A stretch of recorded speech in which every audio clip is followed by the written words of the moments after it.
Done है। Please sir. तो इस सेशन को मैं शुरू करता हूं। एक बहुत इंपॉर्टेंट एक बात जो हमको समझनी होगी इस सेशन को आगे बढ़ाने से पहले।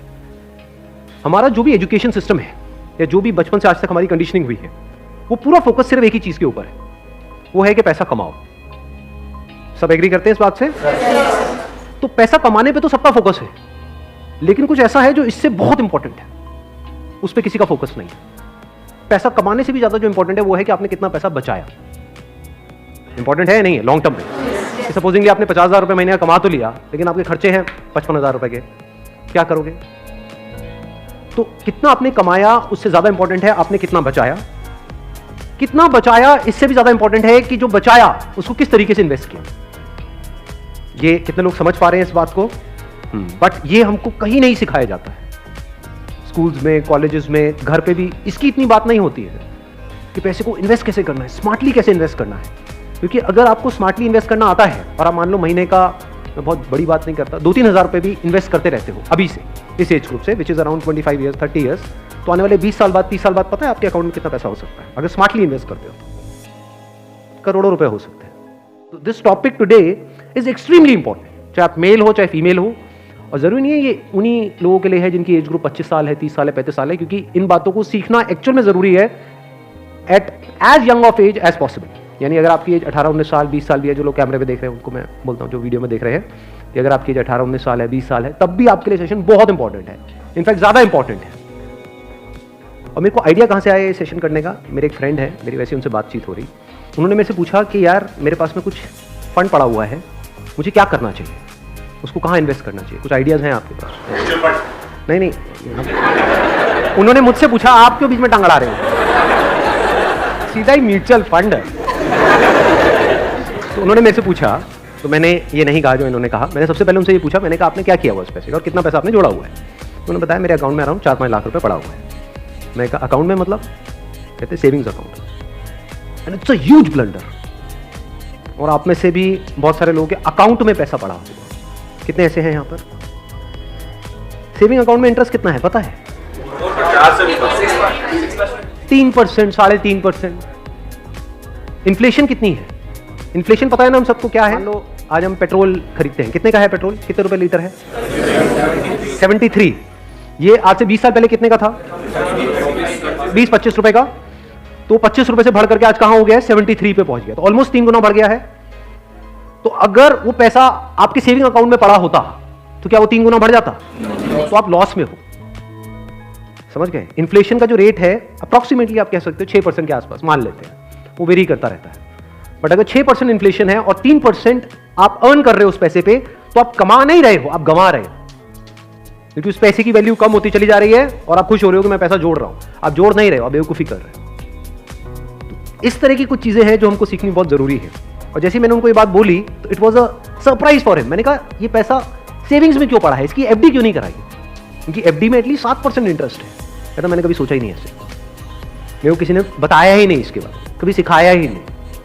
और ये कोई छोटी प्रॉब्लम नहीं, बहुत बड़ी प्रॉब्लम है। मैंने कुछ कैलकुलेशंस करी, फिर उनको मैंने बताया, मैंने कहा अगर सिर्फ इतना सा स्टेप हमने उठा लिया ना, इतना सा जो कुछ भी नहीं है, कुछ घंटे का है, कि जो सेविंग में पड़ा है उसकी एफडी करानी है। एफडी भी अलग अलग ड्यूरेशन की करा दी। कुछ जो हमको पता है कि अभी इमीडिएटली काम नहीं आना है, उसकी मान लो 3 साल की करा दी। कुछ लगता है इमीडिएटली काम आना, तो 6 महीने की एफडी करा दी। अगर इतना सा भी हमने स्टेप उठा लिया तो अगले आने वाले 20 साल बाद कितने का फर्क पड़ जाएगा? Any idea? लाखों रुपए का फर्क पड़ेगा। कम से कम 20 लाख रुपए का फर्क पड़ेगा आने वाले 20 से 25 साल में। तो मैंने कहा वो जब 20-25 लाख आएंगे, अब ये करोगे तो हो ही आप, जो मैंने बताया है, तो उसमें से कुछ थोड़ा इधर भी दे देना भाई। आपने कितना पैसा कमाया उससे इंपॉर्टेंट क्या है? कितना बचाया। अब पैसे को बचाते कैसे हैं? पैसे को बचाना मतलब हम क्या समझते हैं? खर्चे कम करो, बस ये तो हमको समझ आता है कि सब्जी वाले से लड़ते रहो, रिक्शे वाला 10 रुपए नहीं भैया 8 रुपए ही दूंगी मैं, तो बचा लो 2 रुपए। इसकी मैं बात नहीं कर रहा हूं, मैं बात कर रहा हूं थोड़ी बड़ी गेम की, जहां पे हम कुछ बेवकूफों वाले स्टेप्स उठाते हैं और अपना करोड़ों का नुकसान कर बैठते हैं। मैं 2-3 रुपए की, 5 रुपए की बात नहीं कर रहा हूं। जो आज देखने में हजारों लग रहे हैं वो आने वाले टाइम की करोड़ों है। याद रखना मेरी इस बात को। हजारों लाखों बन जाते हैं कुछ साल बाद और लाखों करोड़ों बन जाते हैं कुछ साल बाद, अगर हमने स्मार्टली इन्वेस्ट किया तो। अब बताता हूं आपको एक बहुत बड़ी गलती जो हम सब कर रहे हैं। आप में से कितनों ने इंश्योरेंस कराई हुई है? कौन सी इंश्योरेंस कराई हुई है? कितनों ने एंडोमेंट वाली कराई हुई है? कितनों को तो, एक मिनट, जिन्होंने इंश्योरेंस कराई हुई है कितनों को पता ही नहीं उन्होंने कौन सी कराई हुई है? करो, हाथ ऊपर करो। अरे वाह, वाह जी वाह। कितने हैं जिन्होंने एंडोमेंट कराई हुई है? एंडोमेंट पता है क्या होती है? कि आपने हर साल का इतना एक एक्स अमाउंट दिया, मानो 20-30 हज़ार रुपए दिया, और 10 साल बाद 20 साल बाद आपको इतने लाख रुपए मिल जाए। इंश्योरेंस का मतलब लोग यही समझते हैं इंडिया में कि हर साल का इतना पैसा जाना है, इतना प्रीमियम जाएगा, 20,000, 30,000, 40,000, और 20 साल बाद आपको इतने लाख रुपए मिल जाएगा, मान लो 20 लाख रुपए मिल जाएगा। जो सुनने में बड़ा अट्रैक्टिव लगता है, बेवकूफों वाला स्टेप है ये। कितनों ने टर्म इंश्योरेंस कराई हुई है? हार्डली 3 या 4 या 5 लोग। कमाल जी कमाल। देख लो कितना बड़ा ब्लंडर है ये अभी आप सपने में भी नहीं सोच सकते। और ये आपको कोई नहीं बताएगा, ना कोई बैंक वाले बताएंगे, ना कोई इंश्योरेंस एजेंट बताएगा, ना आपका कोई दोस्त बताएगा, क्योंकि जब पैसा बीच में आ जाता है तो यारी दोस्ती सिर्फ नाम की होती है। दारू पी रहे हो, तुम मेरा भाई है, मैं तेरे साथ में कभी कुछ गलत नहीं कर सकता, ले तू एंडोमेंट करा, और तू मेरे पे छोड़ दे यार। और आपको पता ही नहीं आपका कितना बुरी तरीके से कटा है। तो अब ध्यान से समझना, ये जो टर्म इंश्योरेंस है ये आपको कराने के लिए कोई नहीं बोलेगा। क्यों? क्योंकि इसमें जो इंश्योरेंस एजेंट है उसको पैसा ना के बराबर मिलेगा। जो एंडोमेंट प्लान्स होते हैं, जो यूलिप्स होते हैं, उसमें उनको अच्छा खासा कमीशन मिलता है, कुछ केसेस में 30% तक भी मिलता है। अगर आपने मानो 20,000 की इंश्योरेंस कराई तो 30% कट गया आपका, आपका कट नहीं गया है, पैसा आपका कट गया है, 6,000 रुपए गया। अगर 6,000 रुपए वैसे कहीं पे खो जाते हैं या नहीं मिलते हैं या कोई लेकर के आपसे भाग जाता है, कितने दिन तक टेंशन रहती है? मजे की बात क्या है, आपको पता ही नहीं है कि आपके साथ क्या हुआ है। ये जो टर्म इंश्योरेंस होती है इसमें ना के बराबर कटता है। इसमें बस एक पॉइंट होता है जिसको सुनते ही आप लोगों को झटका लगेगा, जिनका कन्वेंशनल माइंडसेट है। टर्म इंश्योरेंस क्या होती है कि आप इतना पैसा देते रहो, मानो आपने 10 साल दिया, 20 साल दिया, 30 साल दिया, 30 साल बाद आपको 1 रुपए भी वापस नहीं आएगा। ओ सर, ये क्या सर, वापस नहीं आएगा तो फायदा क्या है? इंश्योरेंस किस लिए होती है? किस लिए होती है? कि कल को आपको कुछ हो जाए। ये बेसिक सी बातें बता रहा हूं आपको, ये नहीं पता है लोगों को। अभी देख लो कितनों ने हाथ उठाया था। बेसिक सी बात समझो, इंश्योरेंस का जो मतलब होता है वो होता है कि अगर आपको कुछ हो गया तो आपकी फैमिली को इतना पैसा मिल जाए कि उनको टेंशन ना हो। मान लो आप अर्निंग मेंबर हो फैमिली में, आप महीने का मान लो 30,000 कमा रहे हो, 40,000 कमा रहे हो, तो इंश्योरेंस का मतलब क्या है कि अगर आपको कुछ हो जाए तो आपकी फैमिली को इतना पैसा मिलना चाहिए कि उनके पास 40-50 हज़ार रुपए आता रहे। ये जो पॉलिसीज होती हैं, एंडोमेंट, यूलिप और ये सब जितनी भी होती हैं, इसमें कवर बहुत कम होता है। कवर का मतलब समझते हैं? कवर मतलब लाइफ कवर, जितने की कवरेज हुई है। कि अगर आप मानो 50,000 का प्रीमियम दोगे तो आपको कवरेज मिलेगी, अलग अलग प्लान में अलग अलग होती है, मान लो 10 से 20 लाख रुपए की। मान लो अगर आपको 20 लाख रुपए मिल भी गया आपकी फैमिली को आपके जाने के बाद, अगर आप साल का 50,000 दे रहे हो तो इसका मतलब अच्छा खासा कमा रहे हो, मान लो लाख रुपए महीने का कमा रहे हो, तो क्या उस 20 लाख रुपए में आपकी सारी जो भी फैमिली की प्रॉब्लम्स है वो सारी सॉल्व हो जाएगी? तो करा क्यों रहे हो ऐसी इंश्योरेंस? बस लालच, कितने साल बाद कितना पैसा मिलेगा? 20 लाख को अगर आपकी फैमिली आपके जाने के बाद में बैंक में रखती है, वहां से कितना इंटरेस्ट आएगा? मान लो 7% भी आ जाता है, 7% कितना होता है? 1,40,000, 20 लाख पे महीने का कितना हुआ? 12,000 रुपए महीना। चलो 1 लाख भी हटा देते हैं। अगर आपकी सैलरी 50,000 थी तो क्या 12,000 रुपए महीना बहुत है आपके लिए, आपकी वाइफ के लिए, आपके बच्चों के लिए, आपके मदर फादर के लिए, सबके लिए बहुत है? बिल्कुल। तो फिर ऐसी इंश्योरेंस हम क्यों कराते हैं? क्योंकि हम इन चीजों में कभी दिमाग ही नहीं लगाते हैं। कोई और हमारे लिए दिमाग लगा रहा होता है, कोई एजेंट या फिर बैंक वाले फोर्स कर रहे होते हैं। आजकल ये नया ट्रेंड चल गया है कि आपके बैंक अकाउंट में थोड़ा सा भी पैसा पड़ा होगा तो बैंक से फोन आ जाएगा। हो रहा है ऐसा है? नहीं हो रहा है कि क्यों रखा हुआ है, ये करा लो ना, वो करा लो ना। अब वो क्या करवाने को बोलेंगे आपको, जिसमें आपका फायदा है, जिसमें उनका फायदा है। इस बेसिक सी चीज को समझ लो। तो टर्म इंश्योरेंस के लिए आपको कोई नहीं बोलने वाला। उल्टा अगर आप बोलोगे तो वो लोग मना ही करेंगे, आपको कहेंगे इसमें मिलना तो है नहीं, फायदा क्या है। अब टर्म इंश्योरेंस का फायदा समझो। यहां पे आपने एंडोमेंट में, यूलिप में कितना दिया? 50,000 साल का, और मिला कितना? कवर कितने का है? 20 लाख का मैक्सिमम। कई कई केसेस ऐसे भी हैं जहां पे 50,000 आपने दिया और 10 लाख का कवर है। 10 लाख रुपए कुछ भी नहीं अगर कुछ आपको हो जाता है तो। अब वहां पर क्या है? 10,000 रुपए आप देते हो साल का, और कवर कितना है? 1 crore. 1 crore approximately, depends upon the age. But 1 crore का आपको कवर मिला। 10,000 रुपए आपने साल का दिया, 1 करोड़ अगर उन्होंने बैंक में भी रखा, कितना आया? 60,000 महीने का। 7 लाख रुपए साल का आया, महीने का कितना हुआ? अराउंड 60,000। बहुत है। अगर आप 50,000 रुपये कमा रहे हो, बल्कि 10,000 ज्यादा दे दीजिए। अगर आप मैं वही बोलने ही वाला था कि अगर आप जरूरत से ज्यादा लड़ते हो घर में तो आपके घर वाले खुश होंगे। चलो एक काम तो अच्छा किया जिंदगी में। तो अगर आपका बजट 50,000 का है इंश्योरेंस कराने का, तो 10,000 आपने कराई टर्म इंश्योरेंस, बिना ये सोचे कि मेरे को वापस कितना मिलेगा, क्योंकि वापस मिलने के लिए इंश्योरेंस नहीं है। इंश्योरेंस है लाइफ कवरेज के लिए। टर्म इंश्योरेंस मतलब क्या कि आप उतना ही पैसा दे रहे हो जितने का आपको लाइफ कवर चाहिए। सिंपल। मान लो आप लाख रुपए महीने का कमा रहे हो, तो आपको कितने की पॉलिसी चाहिए? 2 करोड़। 2 करोड़ की। 2 करोड़ के लिए कितने का प्रीमियम जाएगा साल का? 20,000 रुपए। बस, इससे ऊपर 1 रुपए भी देना इलॉजिकल है। इसको बोलते हैं पैसे को बचाना। और वैसे अगर आपको 2 करोड़ की कवर चाहिए एंडोमेंट पॉलिसी में, तो कितने का प्रीमियम देना पड़ेगा साल का? 10 से 20 लाख रुपए साल का आपको प्रीमियम देना पड़ेगा। मतलब जितना कमा रहे हो उससे ज्यादा देना पड़ेगा। समझ गए क्या हो रहा है? जो कमा रहे हो वो सारा इंश्योरेंस में जाएगा, तब जाकर के एक ढंग का कवर मिलेगा आपको। जब मैंने भी अपने घर में बात करी टर्म इंश्योरेंस कराने की अपनी, तो उन्होंने सबसे पहली चीज यही पूछी, मेरे जो फादर है, कि ठीक है ये तो समझ आता है कि इतना पैसा जा रहा है, 20 साल बाद कितना मिलेगा? मैं कुछ नहीं मिलेगा। मैं कहा हाँ अगर कुछ हो गया तो मिलेगा। ये तो अरे नहीं बेटा ये क्या बात। मैं कहा इसीलिए होती है इंश्योरेंस पॉलिसी। मिलेगा। इस तरह से आप ज्यादा से ज्यादा कवर ले सकते हैं। Health insurance sir? Health insurance is must. आज के टाइम में बहुत जरूरी है।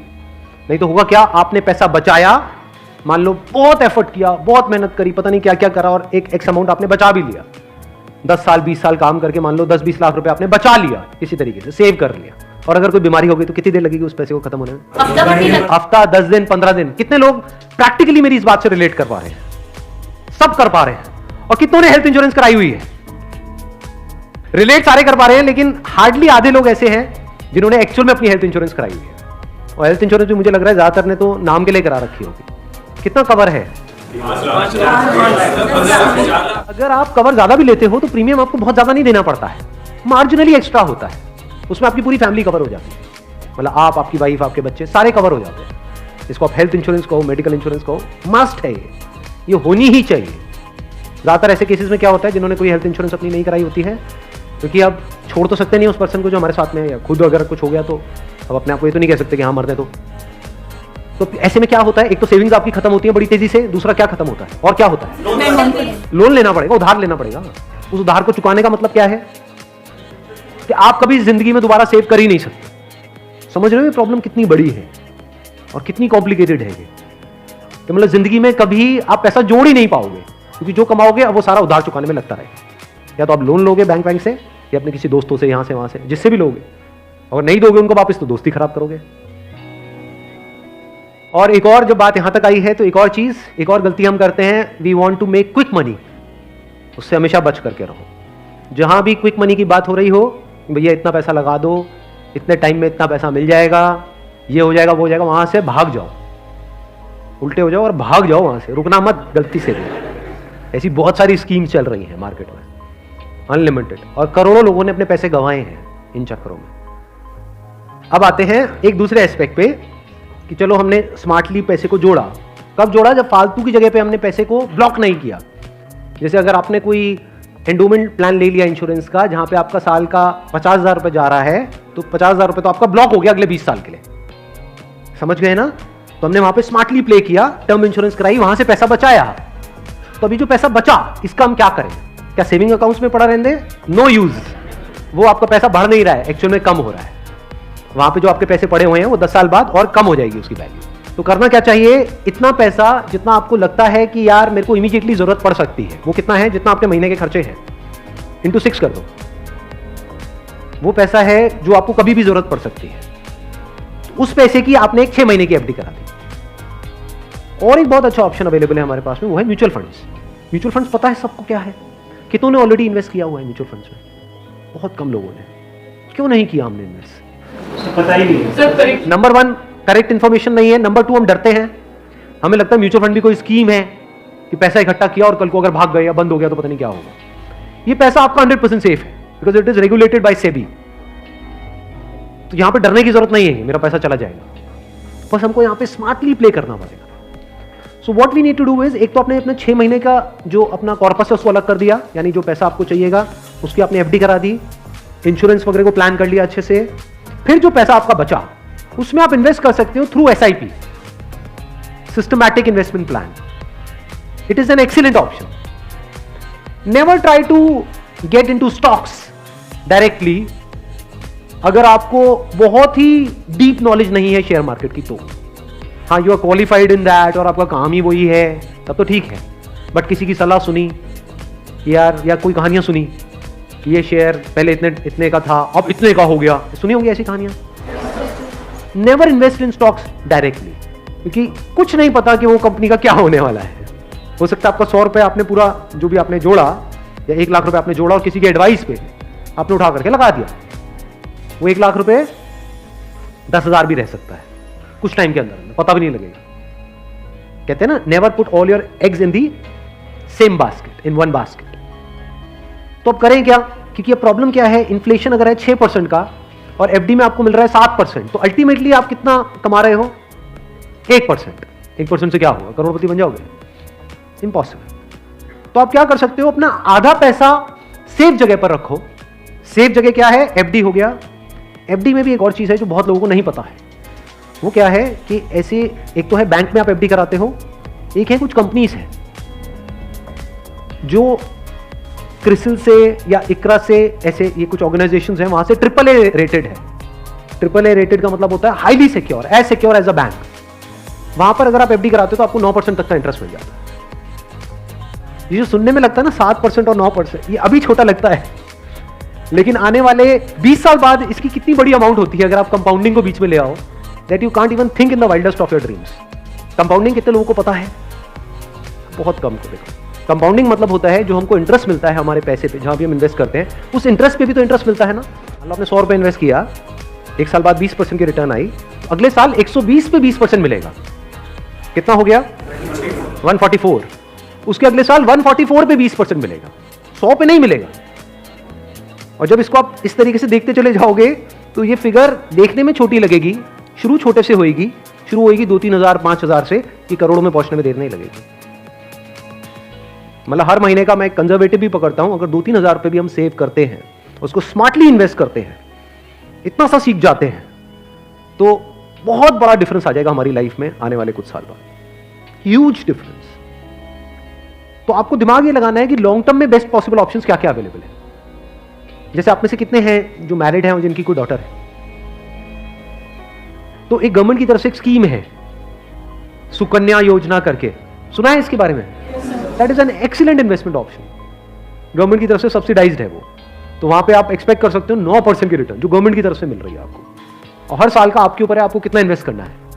हाईएस्ट लिमिट 1.5 लाख की है, बट आपके ऊपर है, किसी साल में आपने 10,000 कर दिया, कभी 20,000 कर दिया, ऐसे आप करते रहे over a period of next 15-20 years. उसके बाद में बहुत बड़ा कॉर्पस उसको मिलेगा अपने एजुकेशन के लिए या किसी भी चीज के लिए, फ्यूचर के लिए। इसको बोलते हैं स्मार्ट इन्वेस्टमेंट। पैसे से पैसा कैसे कमाना है, ये एक बहुत बड़ी आर्ट है, क्योंकि ये जिसको आती है और अगर उसकी कमाई कम भी है तब भी वो आने वाले 20-30 साल बाद बिल्कुल ऐसा है जैसे कछुआ और खरगोश की कहानी, इमीडिएटली नहीं। मान लो कोई बंदा है 50,000 रुपए कमा रहा है, लेकिन वो स्मार्टली इन्वेस्ट कर रहा है। दूसरी तरफ से कोई बंदा है जो 1 लाख रुपए महीने का कमा रहा है, लेकिन ना तो ढंग से पैसा बचा रहा है ना समझदारी से इन्वेस्ट कर रहा है। तो आने वाले 20-30 साल बाद ये जो 50,000 वाला है ये उससे बहुत आगे होगा, ये करोड़ों में होगा, और उस बंदे के हाथ में कुछ भी नहीं होगा। वो हो सकता है डेट में होगा, मतलब उसके ऊपर कर्जा होगा, और ये बंदा ऐसा होगा जो कर्जा देने लायक पोजीशन में होगा, ऐसा भी हो सकता है। ये अगर हम बेसिक से फंडों को समझते चले जाएं तो। अब ध्यान से समझना, अब यहां पर हम कहां तक पहुंच गए थे। SIP is an excellent option. SIP का मतलब होता है कि आपने अपना एक अमाउंट फिक्स कर लिया, हर महीने का इतना अमाउंट तो एसआईपी में देना ही देना है, म्यूचुअल फंड में। अब म्यूचुअल फंड कैसे चूज करें? हजारों म्यूचुअल फंड है।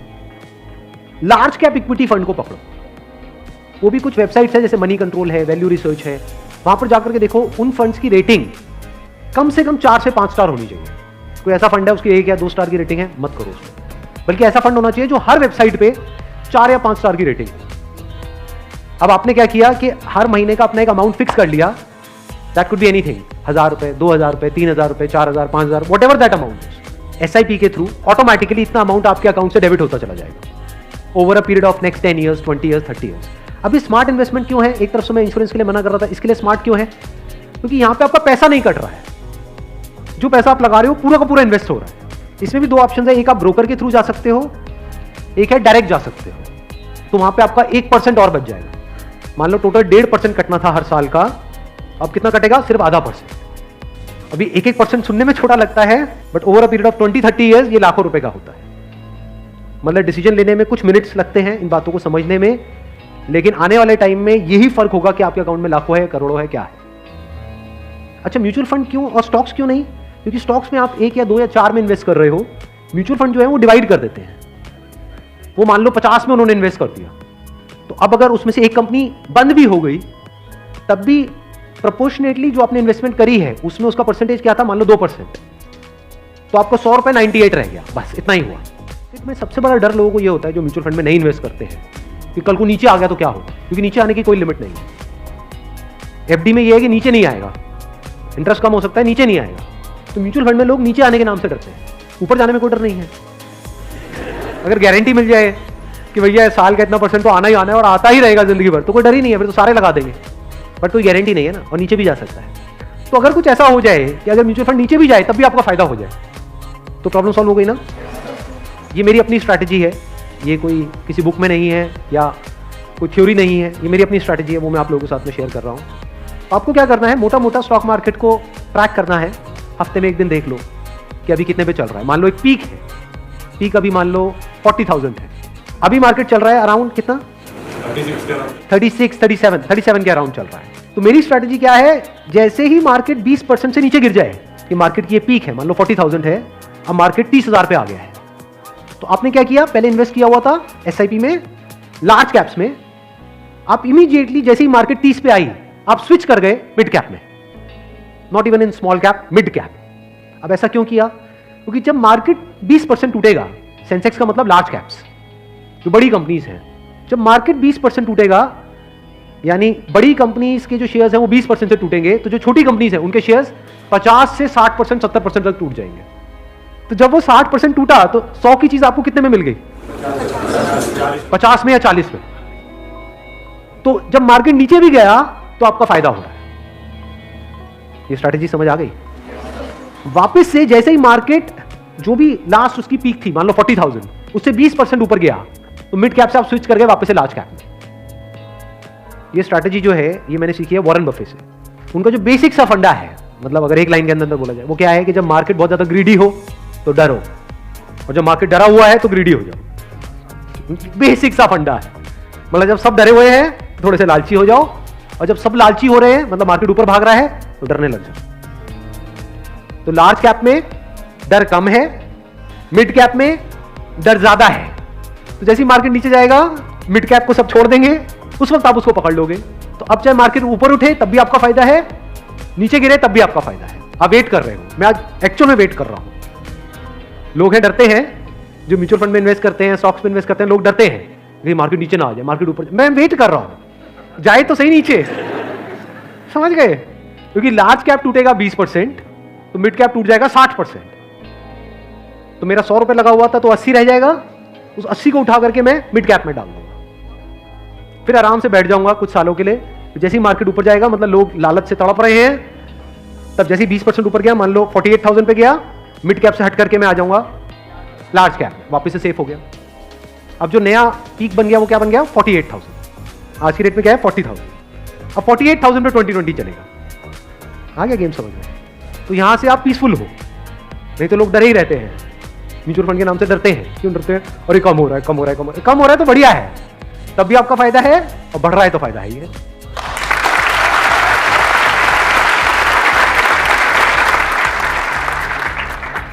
समझ गए? ये बेसिक सा फंडा है, हमेशा याद रखना।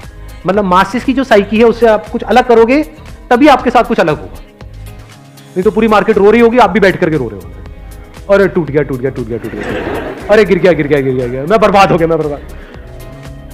बर्बादी में भी आपका जश्न होगा अगर इस तरह से आप समझ पा रहे हो। Thank you sir.